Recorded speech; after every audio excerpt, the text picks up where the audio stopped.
Então vamos lá, pessoal, para mais um vídeo aqui do canal. No vídeo de hoje, a gente vai fazer a análise do relatório gerencial do Fundo Imobiliário VISC11. Análise do relatório mais fresquinho, relatório que saiu agora em agosto, referente ao mês de julho, beleza, pessoal? Se você não conhece aqui o canal Bissoli Invest ainda, a gente tem uma playlist onde a gente faz análise de vários fundos imobiliários, fazemos análise também de ações. Basta você vir aqui no nosso canal do YouTube, vir em playlist, que você vai conseguir ver relatório de ações, relatório de fundos imobiliários. Então, todo fundo imobiliário que a gente lança o relatório aqui no canal, a gente coloca nessa playlist. Tem ranking de ações, ranking de fundos imobiliários.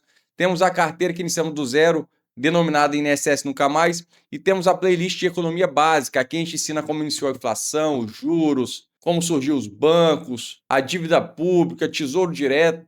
Tudo a gente ensina nessa playlist economia básica. Então já vamos fazer um combinado. Se no final do vídeo você gostar desse vídeo de hoje, você vai deixar o seu like, se inscrever no nosso canal e acionar os sininhos das notificações. Isso vai ajudar o nosso canal a crescer cada vez mais. Mas no vídeo de hoje a gente vai falar sobre o fundo imobiliário VISC11. Primeiramente, é um fundo que eu tenho na minha carteira, então a gente acompanha ele todo mês aqui. E hoje a gente consegue perceber que a sua cota está custando R$ 103,54 centavos, está pagando o dividend yield de 9,63% ao ano.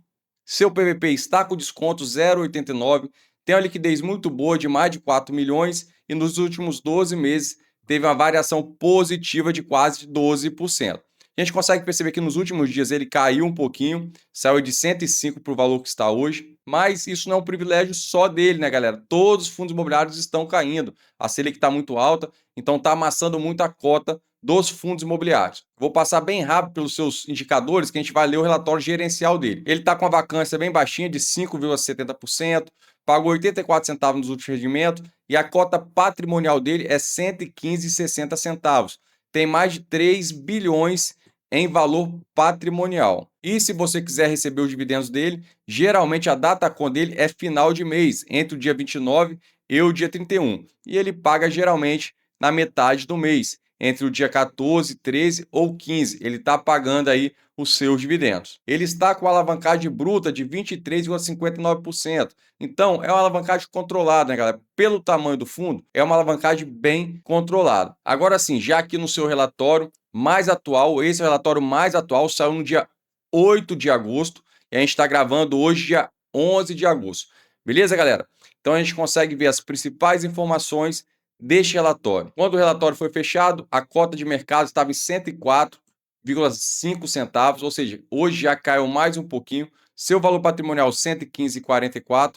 Quantidade de cotas, mais de 28 mil cotas. E número de cotistas, mais de 346 mil cotistas. Começando seus destaques, a gente tem que em julho de 2026, o fundo obteve um resultado total de 80 centavos por cota e distribuiu também 80 centavos por cota. O fundo encerrou julho com resultado acumulado não distribuído total de 1,23 centavos por cota, que poderá ser utilizado para distribuições futuras. Então ele gerou 84 centavos por cota, distribuiu 84 centavos por cota, mas ficou em caixa ainda 1,23 centavos por cota. A gente vai descobrir aqui nesse relatório da onde que veio esse dinheiro. Ele também assinou um memorando para potencial venda de participação em 9 ativos, por aproximadamente 573 milhões de reais. A transação poderá gerar cerca de 346 milhões de caixa líquido, o que dá 1,21 centavos por cota de ganho de capital. Teve também o aumento de participação no Midway Mall, é um shopping, a gente vai ver aqui no relatório. O fundo converteu sua posição como credor do CRI tomado pela SPE. Bissoli, o que é SPE? SPE é uma sociedade de propósito específico. É quando é criada uma sociedade, uma empresa com um propósito específico. E qual o propósito específico dessa SPE? É gerenciar esse shopping, o Midway. Então, o fundo aumentou sua participação nesse shopping, saindo de 0,95% para 12,43%. Uma pequena pausa porque eu vi uma coisa que me deixou assustado. Mais de 80% das pessoas que assistem aqui o nosso canal não são inscritos no canal. Então aproveita essa pausa para você se inscrever no nosso canal, acionar o sininho das notificações e já deixar o seu like, combinado? Aqui nós temos o comentário do gestor. Sempre é bom você ler o comentário do gestor, porque você consegue entender o que está acontecendo na macroeconomia. E isso vale para a maioria dos fundos imobiliários, mesmo aqueles que não são de shopping, porque tem muita coisa em comum que afeta todos os fundos imobiliários, de diferentes segmentos. Então vamos ver um pouco do comentário do gestor. O cenário global segue marcado pela combinação entre inflação ainda elevada e sinais mistos de atividade, especialmente nos Estados Unidos.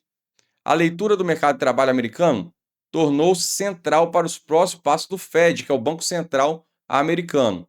Após alguns meses fracos, os dados de março a junho surpreenderam positivamente, mas julho voltou a mostrar desaceleração e revisões para baixo. Ainda assim, a incerteza reforça a divisão dentro do Federal Reserve, que é o Banco Central americano, entre membros mais preocupados com o emprego e outros ainda focados na inflação acima da meta. Aí você deve estar me perguntando, mas Bissoli, o que o Brasil tem a ver com os Estados Unidos? Galera, tem tudo a ver. Porque se os Estados Unidos não baixa a sua taxa de juros, fica mais difícil o Brasil também baixar. Porque toda vez que alguém vai investir o seu dinheiro, ele analisa as possibilidades que ele tem. Então, se os Estados Unidos têm um juros alto e o Brasil tem um juros baixo, só supondo, tá, galera? Dificilmente o Brasil conseguiria trazer investidores de fora aqui para dentro, porque o pessoal vai investir dinheiro nos Estados Unidos, porque além de ser um mercado mais seguro, o juro lá está alto. Qual o incentivo que um investidor teria em botar o dinheiro no Brasil? Ele colocaria o dinheiro nos Estados Unidos. Então, o Brasil sempre tem um juros mais alto que o americano para tentar captar esses estrangeiros, esses investidores, para entrar com dólar aqui no país, porque isso valoriza o real frente ao dólar. O dólar fica mais barato, a inflação cai. Então, sempre o Brasil fica olhando também o mercado americano. Se o juros lá ficar muito alto, fica muito difícil o Banco Central brasileiro diminuir a sua taxa de juros também.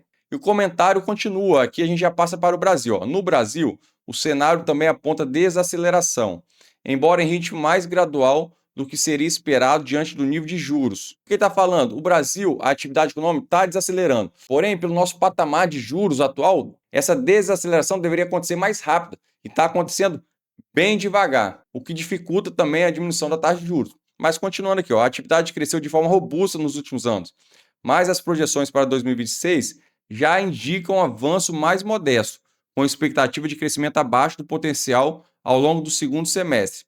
Essa perda de tração é importante para o processo de desinflação de serviços, mas ainda não parece suficiente para garantir convergência rápida da inflação à meta. Eu não tenho tempo de explicar aqui, mas entendo o seguinte: o Banco Central eleva a taxa de juros para desestimular a economia, para que assim os preços comecem a diminuir e a inflação também caia. Isso é um assunto para outro vídeo, inclusive a gente já fez aqui no canal. Um vídeo onde a gente explica tudo sobre o Banco Central. E lá a gente fala sobre a inflação e a taxa de juros, por que a taxa de juros sobe quando a inflação está alta. A gente explica tudo nesse vídeo. Se você quiser assistir, é só vir dentro do nosso canal e procurar por Banco Central. Você vai contar um vídeo completado sobre o Banco Central. Continuando o comentário do gestor, falando sobre o portfólio do fundo agora. O portfólio do fundo apresentou crescimento de 11,8% no seu NOI caixa por metro quadrado. Daqui a pouco a gente vai falar o que é NOI, não se preocupe.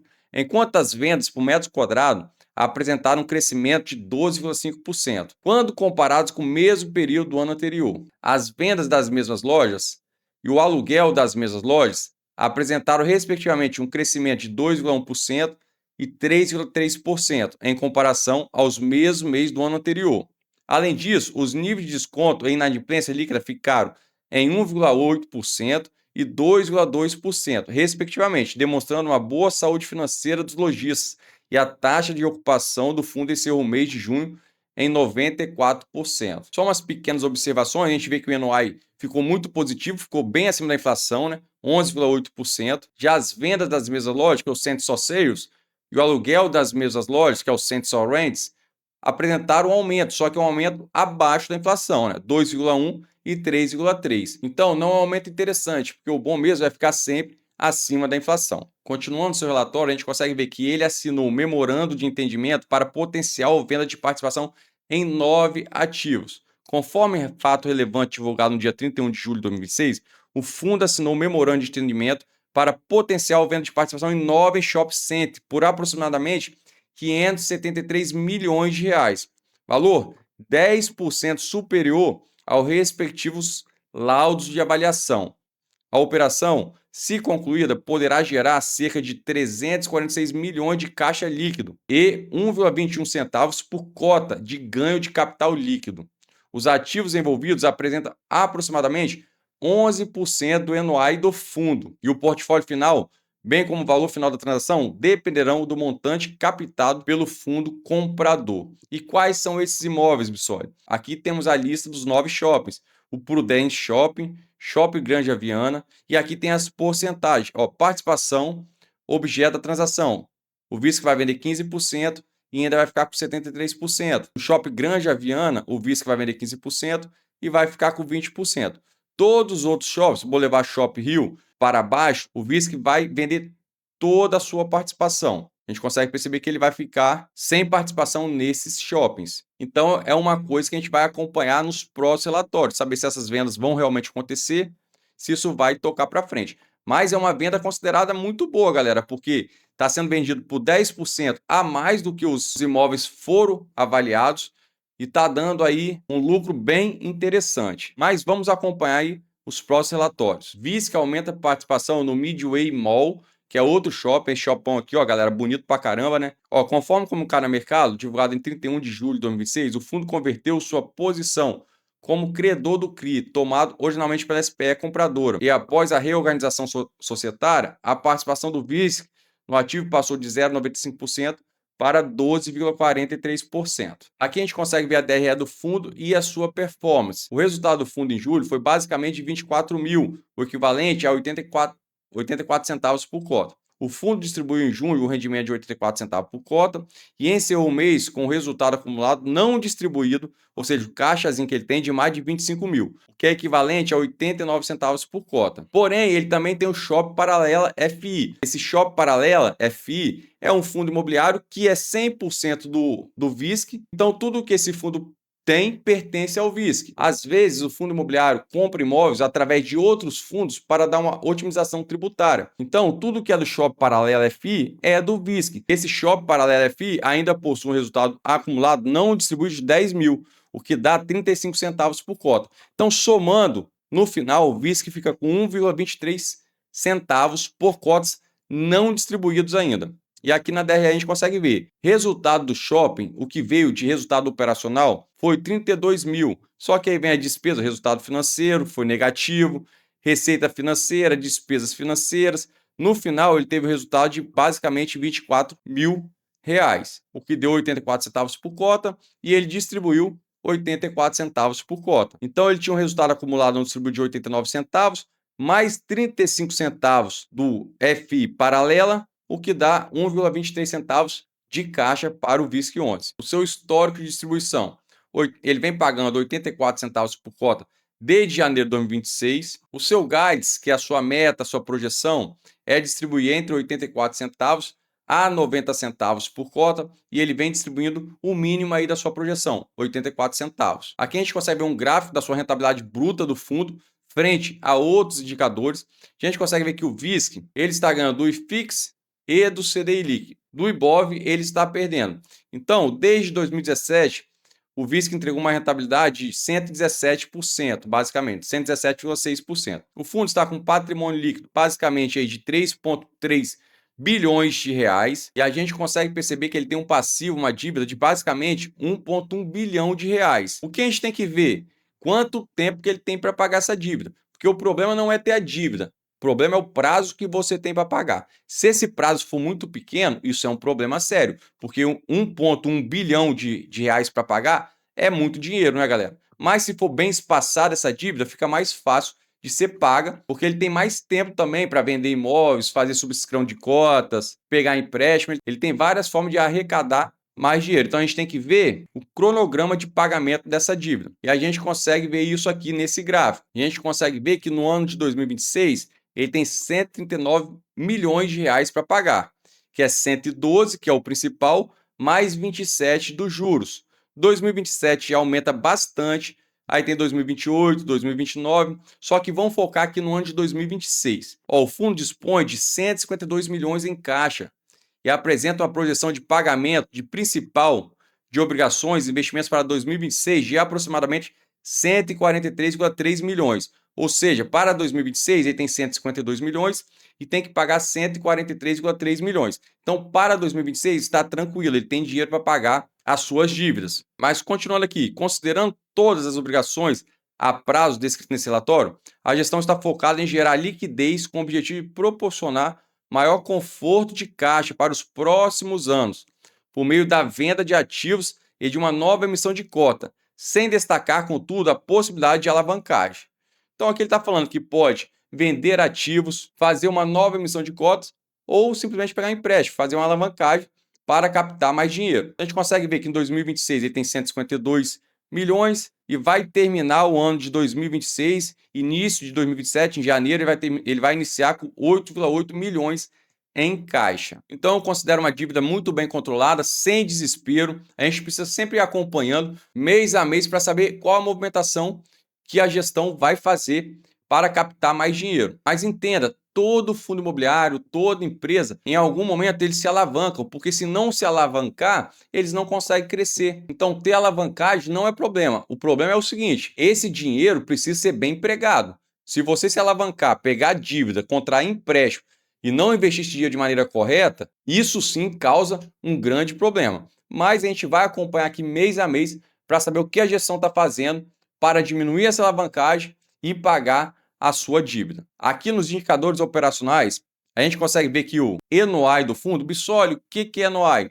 Você tem que pegar as receitas operacionais menos as despesas operacionais que você vai ter o ENOI. Então, tudo que entra de dinheiro de operação, menos tudo que sai de dinheiro da operação, você vai ter o ENOI. Se tiver aumentando o ENOI, é um indicativo bom. Se tiver acima da inflação, melhor ainda. Se o ENOI estiver caindo, é um resultado ruim, porque pode ser que a receita operacional esteja caindo ou então que a despesa operacional esteja aumentando. Então, aqui no relatório, a gente consegue ver que o ENOI de junho foi de... E aqui é normal, galera, apesar desse relatório ser de julho, quando se fala de ENOI, ele pega sempre um mês anterior. Então, a gente consegue ver que teve um crescimento de 11,8% quando comparado com o mesmo período de 2025. Quando consideradas as participações atuais que o fundo detém, replicados para o período de comparação, o ENOI Caixa apresentou um crescimento de 5,7%.